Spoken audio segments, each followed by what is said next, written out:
They say time heals all wounds, but I've learned that time only teaches you how to smile through the scar tissue. It was a Friday afternoon in Scottsdale, Arizona. Warm sun leaking through the blinds, shadows stretched long across my hardwood floor. I had just wrapped a client call when the envelope caught my eye. Ivory paper, gold-embossed lettering. The kind of thing that screamed importance, but not sincerity. My name was printed in full, first, middle, last, as if the formality might somehow soften the coldness it carried. You are cordially invited to celebrate the 50th wedding anniversary of Charles and Elaine Whitmore. My parents. I held it in my hand longer than I should have, not because I was surprised, but because the weight of it tugged something in me I hadn't dealt with in years. I'm Madeline, 43, founder and CEO of a tech firm that recently went public. Forbes ran a profile on me last year, but you'd never know that by talking to my parents. To them, I was always just the one who moved away. The irony was sharp. They were hosting a gala, the same type of event where, growing up, I was expected to pour wine and smile politely from the sidelines, always there, but never seen. Still, this invitation felt different, not in what it said, but in what I'd become since the last time I let them define me. I wasn't walking into that ballroom the same forgotten daughter they'd always tried to box in. An hour later, my phone lit up. Mom. Of course. Madeline, she said without pause. We sent the invite. It's mostly for your father's partners. You can just wear something simple. Nothing flashy. I stared out the window, swallowing the reply that bubbled up. Thanks, Mom. I got it. She hummed, then added, Try not to be late this time, dear. Click. The line went dead, but her tone still echoed. It always did. Just like when I won that statewide science competition in high school, and she told the neighbors, she tinkers with things, a hobby. Sometimes the people who should lift you up are the ones holding you down. I had read that once, forgot where, but it stuck. Still, I decided I'd go. Not for them. Not anymore. I needed to see what I'd avoided all these years. I needed to look it in the eye. The week leading up to the gala dragged. I kept remembering the past ones, the hours I spent arranging flower centerpieces, managing the seating chart, making sure the caterers didn't forget the caviar my mother insisted upon. I wasn't a guest. I was staff. Blood-related, unpaid staff. Now I owned a company that handled multi-million-dollar contracts with government agencies, but I'd never once heard congratulations from either of them. I chose a black dress. Simple, tailored, quiet power. It wasn't to impress. It was a reminder, to me and to them, that I didn't need their spotlight. And the day arrived. Scottsdale's spring air felt deceptive, too light for what I was walking into. I parked a block away, heels clicking on concrete, each step louder in my chest than on the street. Walking through the hotel doors, I forced a breath. The kind you take when you know you're walking into enemy territory. Not dramatic, just prepared. At the registration table, the woman squinted. Name? Madeline Whitmore. She frowned, flipped pages, then said too brightly, Oh, found it. You're on the overflow list. No assigned table, but there's standing room near the bar. Of course. I didn't flinch, just smiled like it didn't matter. Then I heard him. Oh, she's here? My brother Nathan said behind me, loud enough for a few heads to turn. Didn't think she'd show. He wore his smugness like a tailored suit. I ignored him. Inside, the ballroom glowed with chandeliers and chatter. My mother approached, all pearls and performance. Everyone, she called to a small cluster, this is our daughter. She runs some little online thing. They nodded, eyes already drifting elsewhere. A waiter passed me twice without offering champagne. Another guest asked if I worked for the event planner. I stood there, untouched, unnoticed, like a shadow at my own parents' celebration. Then came my father's speech. We are so grateful, he beamed from the podium, for our two amazing children, Nathan and Rachel. Their support means the world to us. The crowd clapped. A few guests turned to look at me, confused. One woman whispered something behind her hand. I didn't blink. I didn't cry. But inside, something twisted. not rage, not even sadness, just a cold, clear recognition. They still don't see me, not even now. But I wasn't the girl who used to care if they did. My fingers brushed the face of my grandfather's watch, tucked beneath my sleeve, the one man who ever looked at me like I mattered. My gaze drifted to the stage. The projector screen behind the podium began to lower slowly, mechanical arms humming softly above the chatter. No one noticed, except me. They still think I'm nobody. But tonight, the screen will speak. The air changed before the screen even lit up. You could feel it. A tension, like the whole room had inhaled at once, but hadn't yet decided to exhale. My father's voice was still booming from the podium, something rehearsed and self-congratulatory. A toast to legacy, a nod to tradition, all the things that made him feel important. But mid-sentence, his eyes flicked upward, and his words faltered. Behind him, the screen came alive with a single, sharp flash of light. At first, it was just a few lines of text, a typical PowerPoint transition. But then, bold black letters appeared on a white background. Main shareholder, Delphine Briggs. It took 3 seconds, one to register, one to gasp, one to fall silent. The chatter died. Champagne glasses froze mid-air. Even the orchestra, tucked in the corner, hesitated on its next cue. All eyes turned, first to the screen, then to me. I didn't move. I didn't need to. My heart was pounding, but my hands rested calmly in my lap. I stared ahead, jaw relaxed, spine straight. I had spent a lifetime being invisible to these people. Tonight, I didn't have to say a word. My father stammered, reaching for the mic again. There seems to be a technical mistake. Could someone... But no one moved. Because it wasn't a mistake. My mother's face was stone. My brother blinked rapidly, like he was trying to refresh the moment away. My sister's jaw was slack, lipstick-stained glass trembling in her grip. I could feel them unraveling while I sat still. All those years they laughed off my work. Startups are risky. Tech is just a phase. You should really settle down, find something stable. They thought I was nothing but the quiet one, the odd one, the girl who left. But tonight, the quiet one held the crown. Guests began murmuring. I heard my name whispered in tones that hadn't dared use it before. One man leaned toward his wife and muttered, "She owns the whole thing?" Another just stared at me like I'd grown wings. It was surreal. I watched a few board members rise discreetly from their tables. Men in tailored suits and silver hair, eyes suddenly soft with respect. They approached one by one, each offering a hand, a nod. Nothing loud, nothing flashy. But everything said. Nathan tried to break the tension with a smirk. "Well, guess the system glitched, huh?" I turned my head slowly. It didn't. That was all. Just those 2 words. But they were enough to shut him down. Mom looked like she'd swallowed glass. Her eyes met mine for the briefest second.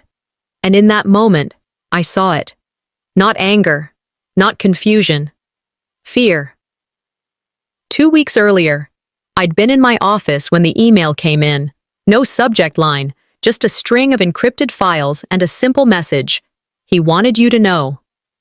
I almost deleted it, but something made me open it. Inside were signed documents, notarized, dated weeks before my grandfather passed. Majority shares of Whitmore Enterprises transferred directly to me. Quietly. Legally. He had never told anyone, not my parents, not even me. I stared at the screen for hours that night, reading the lines over and over. Then I called Julianne, my attorney. She didn't ask why I wanted to make it public at the gala. She just asked when. "Sometimes," I told her, "you don't need to shout. You just need to show them." She smiled. "Then let's make it loud without saying a word." We hired a firm. Private. Discreet. The documents would appear on cue, triggered from a remote server. No risk of interference. No need for confrontation. Because confrontation was what they expected. Not this. Now, as the truth sat there glowing behind my father like a halo made of facts, I watched the shape of the room bend. A man my father had always tried to outshine came over and shook my hand. "You know, Charles never mentioned how smart you were. I see why now. My father stood a few feet away, face flushed. He tried to motion for me to come aside. I stayed seated. I think the shareholders deserve transparency, I said, loud enough for those nearby to hear. He froze. Not because of the words, but because I said them without blinking. All my life, I had tiptoed around their comfort. Not tonight. Power doesn't have to yell. It just has to be true. I touched my watch, my grandfather's watch, beneath my sleeve. My anchor. They used to look right through me. Now, they didn't know where to look. As I turned away from their glares and gasps, the real storm began to brew behind me.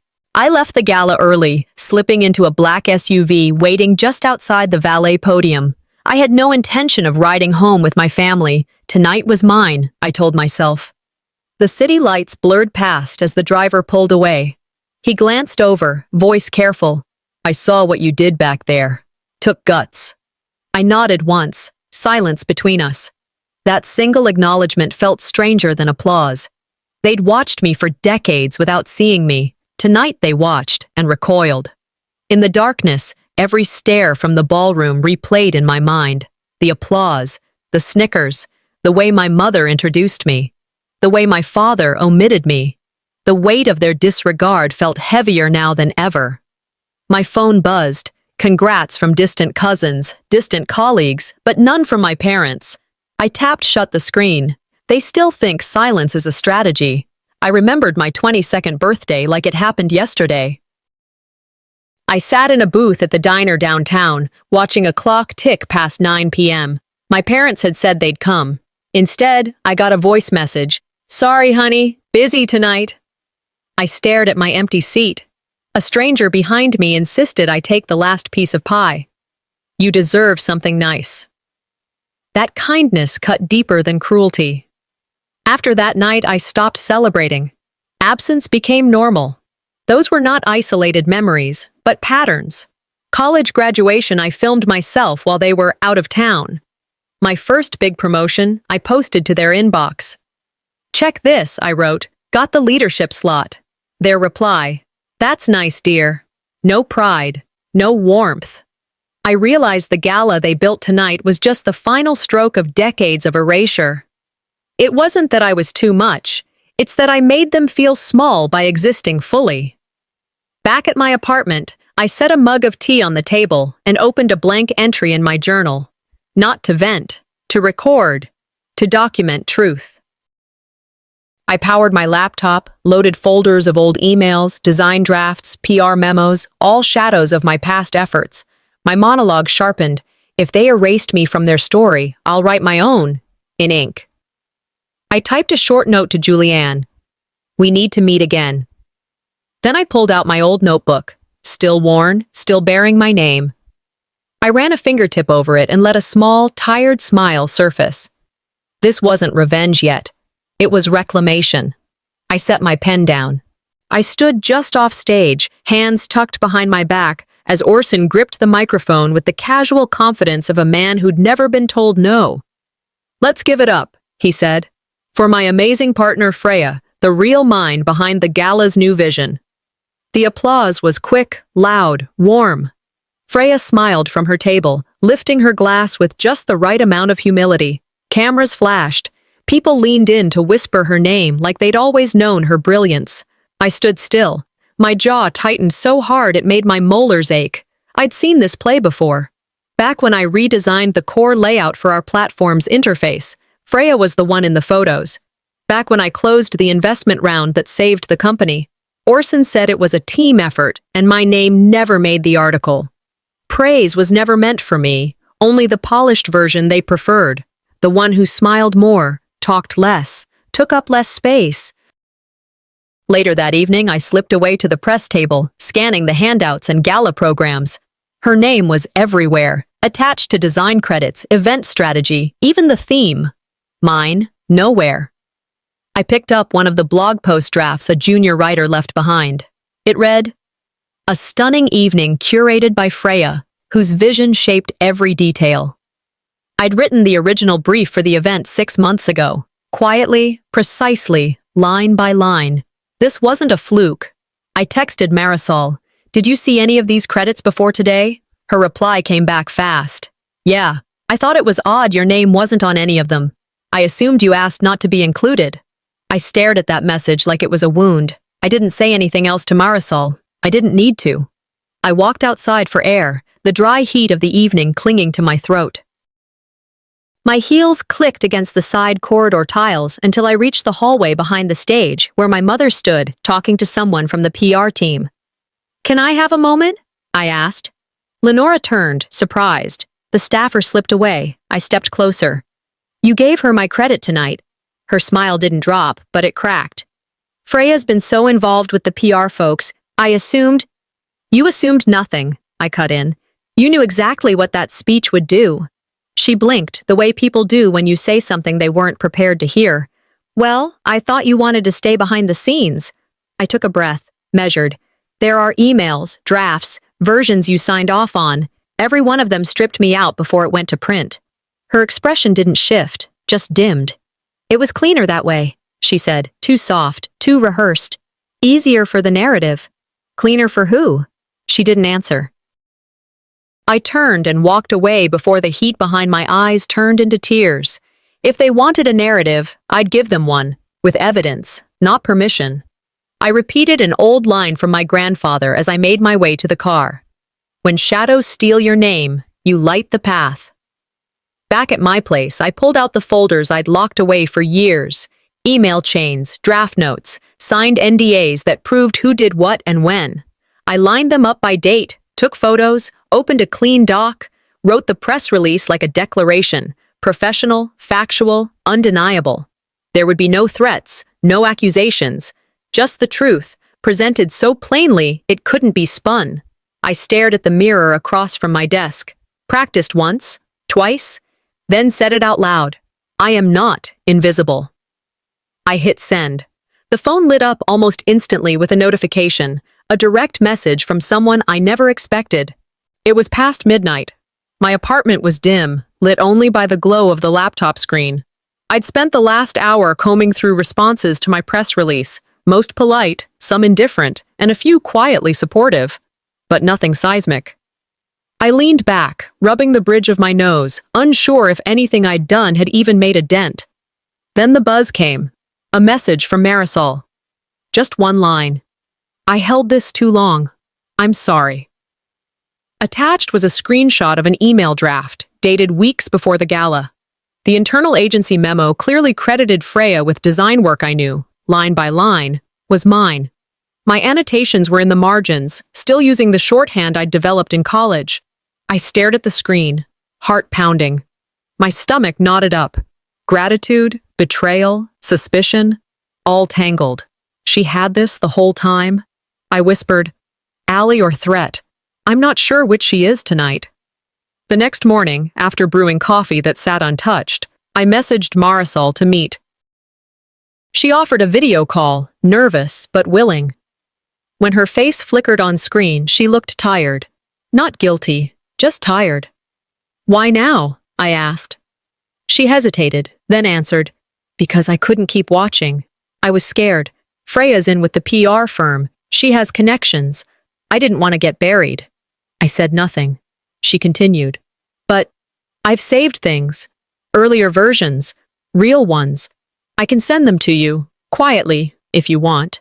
I nodded slowly. "Send them. All of them." She looked down, ashamed. "You didn't deserve this." I ended the call, not with anger, but with a heavy pause. Trust wasn't a door you could just open and close. It cracked, splintered. Slowly.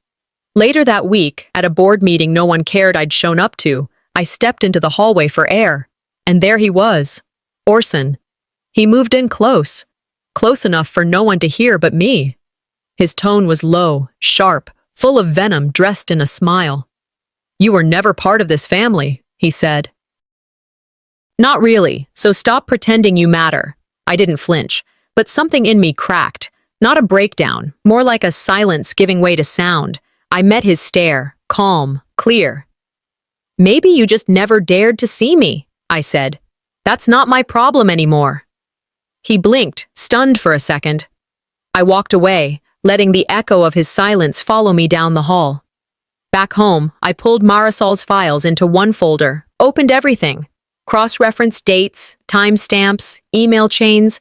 The proof was there, all of it. But something inside me hesitated. For a moment, I hovered over the send button, ready to blast it all out again, this time stronger, sharper. But my fingers didn't move. I felt tired, not weak, just human.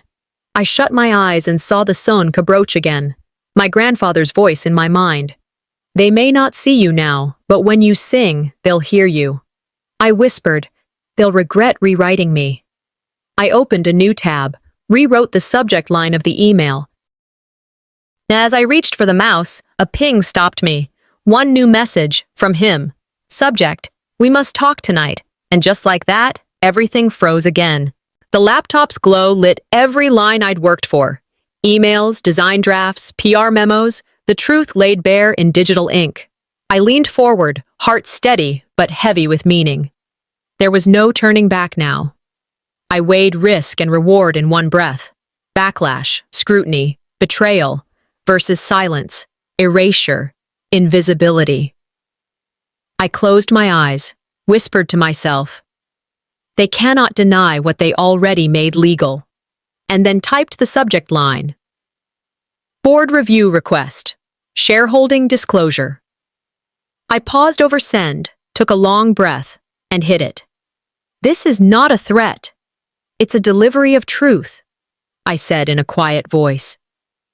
Not long after, the first ripples appeared. Across town, in Wainwright's private room, the board sat at dinner tables polished with white linen. My email landed in their inboxes. Phones vibrated. Heads jerked. Murmurs spread. Orson's face drained of color. Freya froze mid-laugh. My mother's eyes narrowed, suspicion and recognition colliding. My father remained still, absorbing it all, his jaw set. I watched it from a distance, calm, patient, like a surgeon waiting for the incision to reveal what's underneath. When I arrived in the boardroom, the doors closed behind me like a promise. My father and Orson flanked the head table. Freya stood, her composure trembling. Alaric spoke first, voice brittle. Delphine, you've stirred things no one asked for. I responded simply. I shared the records. The stir was there long before tonight. Freya tried to interrupt. You went too far, exposing internal matters. I held up a hand. Internal? When my credit was stolen internally? You built your narrative on erasure. The documents I brought tonight confirm it. Orson scoffed. These were drafts, not final. I leaned forward. Exactly, because you never published the final ones. Their truth would have drowned your lies. The room stilled. Some members shifted uncomfortably. A few nodded. I laid out the timeline, my annotations, the correspondences. I gave you everything. Now I demand accountability. Silence. Heavy silence. I left before excuses could form. Home felt different returning to silence. My pulse pounded. Fear, yes, but triumph too. I opened my messages. Journalists already reaching out. I typed a public post. Transparency is the first step to justice. I stared at the sentence, tasting it. I whispered to my reflection. I am no longer the ghost in their story. I'm its author. Then my phone buzzed. One message. Subject. This is going to get ugly. At the midpoint of the gala, the board tried to glide back into the routine. Another toast, another speech. The chandeliers glinted in the polished hall, but the facade cracked when the projector flickered. The screen went blank for a heartbeat, then reappeared with a stark roster of shareholders. My name, a name that should have been there, was missing. Instead, the word absent blinked in red beside an empty slot. A low murmur rippled through the audience. Guests leaned toward one another, uncertain. Orson's face flushed. He stumbled over a few words. Freya's eyes dropped to her lap. The usher whispered instructions backstage. Security glanced around. From behind the curtain, I felt my heart thunder like a drum. They rewrote my name's absence before they even removed me. Then the room went quiet. That silence shattered when the screen split into a video frame. Vesper's logo glowed. Orson's voice filled the air. "She'll never dare to stand for what's hers," he said. "She's easy to overwrite." Shock swept the ballroom. Some gasped, others stared, frozen. Orson and Freya exchanged panicked looks. They tried to deny the footage. "It's manipulated," they yelled. But the crowd wouldn't let them drown the noise. The video showed Orson admitting to forging documents, fabricating agreements, mocking edits. I watched the faces changing, doubt to disbelief, whispers turned to exclamations. A few media guests leaned close to me. "I had a feeling," one whispered, eyes wide. The power in those faces shifted. Orson lurched forward. "You staged this, Delphine. You leaked it yourself," he bellowed. But his voice trembled. Freya interjected, but her words came out weak, strained. Several board members exchanged uneasy glances. Some looked embarrassed, others tried to plan which side to take.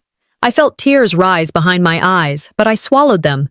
I remembered every moment they expected me to stay quiet, every time they dismissed me for speaking. "Oh, I raised my voice so the room would hear. You built your empire on my labor, on my silence. Now the truth stands." The tension peaked, electric. Someone cleared their throat. Lights dimmed for effect, as if the hall itself trembled. Then came the shift. Some board members, ones who had always stayed reserved, stepped forward, offering support quietly.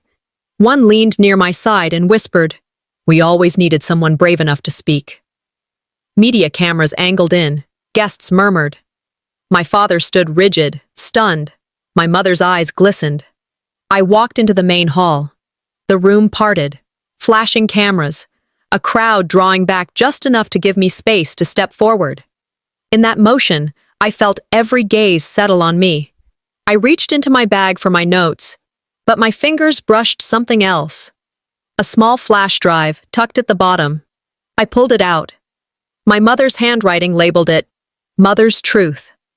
I froze. My throat went dry. My breath caught. The lights flickered. And the projector went dark. And in that darkness, I heard the collective intake of breath, the world waiting for me to act next. The lights in the gala hall dimmed without warning. A hush fell over everyone, guests, board members, staff. All eyes drifted to the large central screen, waiting. I stood just under the spotlight, feeling its soft edge touch my face.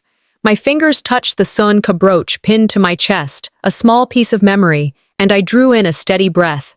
In that dark hush, I felt the weight of expectation in the room. They expect me to crumble. They don't know I've waited for this moment. The projector flickered once, twice, then came alive. Bold letters filled the screen. Main shareholder, her, Delphine Corbett. Behind that, drafts, contracts, equity ledgers, signatures, trust agreements, all flowing in sequence, undeniable. Gasps echoed. Cameras flashed. Orson's face drained of color. Freya's practiced composure fractured. My father stood, lips parted. My mother gasped, her hand covering her mouth. I watched them all silently, letting the truth settle like dust. A board member leaned into his neighbor.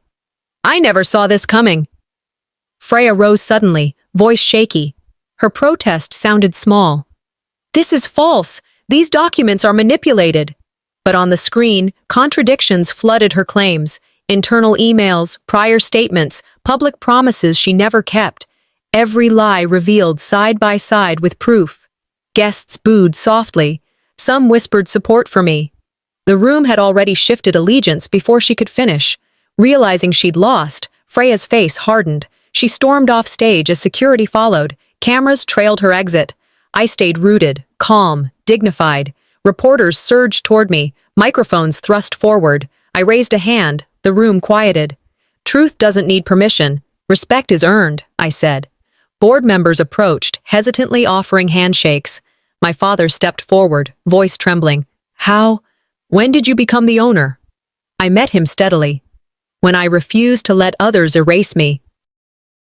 Grandfather's trust was always intact. Hidden documents show it. The crowd broke into applause, warm, spontaneous, unforced. I walked forward, toward the head table. I sat in the seat I deserved. And then my phone buzzed. A single message from Lenora. I told them the wrong name. Morning light filtered through the sheer hotel curtains. It wasn't loud like yesterday. It was eerily calm. After everything that happened at the gala, I expected to feel something explosive, but instead, there was this quiet, like the eye of a storm had passed, and now I was sitting in its still, heavy wake. I stayed in bed longer than usual, not because I was tired, but because I didn't want to move too fast. On the muted TV screen, headlines rolled across the bottom. Corbett Empire shifts hands, Freya out, Delphine confirmed owner. Clips from the gala.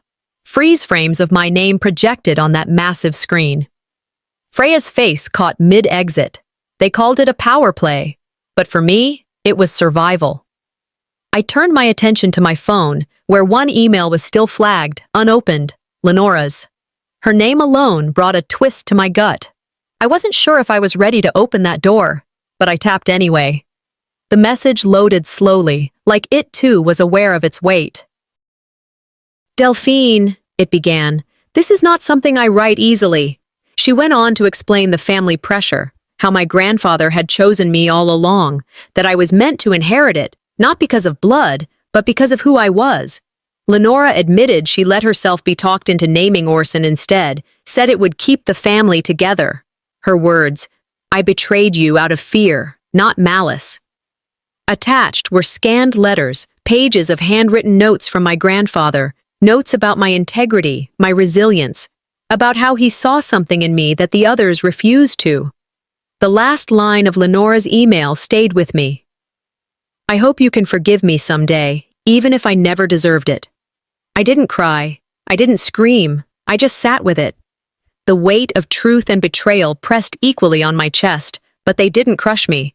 I finally understood what I was up against all these years, why I never felt like I belonged, and why it never made sense. A knock broke the stillness. I crossed the room and opened the door. Elijah, I said, not out of surprise but recognition. He looked older, thinner, tired but clear-eyed. I should have come sooner, he said. Elijah had been the family's legal counsel for 2 decades, until he suddenly retired. Turns out, he hadn't retired. He'd walked away because he couldn't stay silent. They'd asked him to help bury the original will. He refused. He handed me a thick envelope, sealed in wax. This is the original, he said. Untouched. Your grandfather's signature is still there. I didn't open it yet. I looked at him. Really looked. Why now? He didn't flinch. Because you finally stood up, and I figured if you were ready to fight, I should finally help. He offered to return as my advisor. I didn't say yes. I didn't say no. I just nodded, and he understood. Before leaving, he said quietly, Not all of us were blind, Delphine. Later that night, I went to see my father. The house was dark, except for his office. He was sitting there alone, the same way he used to after arguments, silently stewing in his own logic. I walked in, closed the door. You knew, I said flatly. He didn't deny it. I thought it was the right thing. You were too idealistic. I didn't think you'd survive the corporate world. I stepped closer. You didn't just steal a company, you erased a daughter. His shoulders slumped slightly. The fight in him was gone. I told myself it was for the greater good, that Orson was safer. I shook my head. What you really meant was easier. There was a silence between us, not the awkward kind, the kind that settles when there's nothing left to protect. He said, I don't expect forgiveness. I looked at him with a calm I didn't know I had. I'm not asking for your remorse. I'm reclaiming my peace. I left his office without looking back. As I walked through the hallway, the family portraits lined both sides. I didn't stop to look at any of them, not the ones where I was cropped out, not the ones where I was forced to smile. I stepped outside. The air was cool, clean. The next day would begin in the boardroom, and this time, every seat would have my name on it.